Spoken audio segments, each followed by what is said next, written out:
Here's your Storm Track 7 forecast.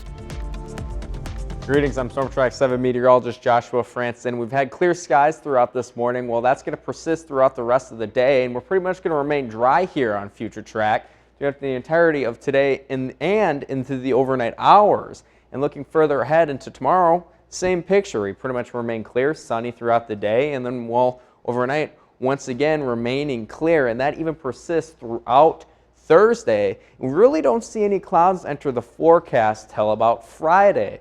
But we will be seeing something in our atmosphere, and that is wildfire smoke. That is going to return to our area starting overnight tonight. We're going to see some of it drift down and really begin to fill in by about Wednesday morning, which may cause some haze on the horizon, especially during sunrise. Now, this will continue to hang around throughout the day, maybe thin up just for a little bit before more enters down from Minnesota. And overall, we're not expecting too much of this to reach the surface, maybe a slight dip in air quality, but there will be some visibility issues with that haze on the horizon, and will probably persist for a while due to the sheer amount sitting out west that continues to move towards us. But winds today, those are going to be on the lighter side out of the west, and we're going to see them taper off this evening before they swap out of the southwest and then slowly begin to kick it back again out of the southwest tomorrow. And they'll be out of the southwest at about 10 to 15 miles an hour. And we're going to see these temperatures continue to climb up into the upper 80s by about Friday, which is quite warm for this time of year, as their average temperature is around 67 to 68 degrees.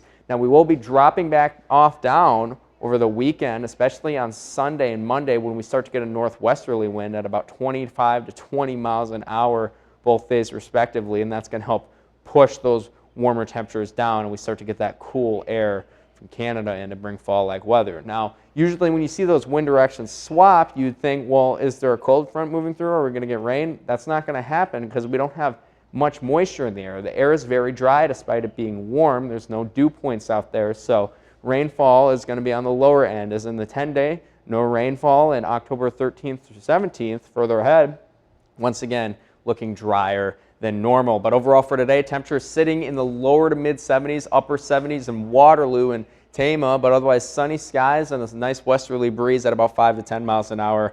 Won't feel too uncomfortable outside, very pleasant. And tonight, well, very pleasant fall-like night, dropping down into the lower 40s to mid 40s and having those clear skies. Winds will begin to swap out of the southwest 5 to 10 miles an hour. City by city forecast showing us that we have a batch of sunny days coming up for all 4 cities. Wednesday, we see that heat increase even more into the lower 80s. That carries through Thursday. And then on to the 10-day forecast. Well, we see clouds return Friday. Temperatures peak at 87 degrees and will fall off quickly this weekend before wind enters the forecast. And look at those lows, potentially getting into the lower 30s.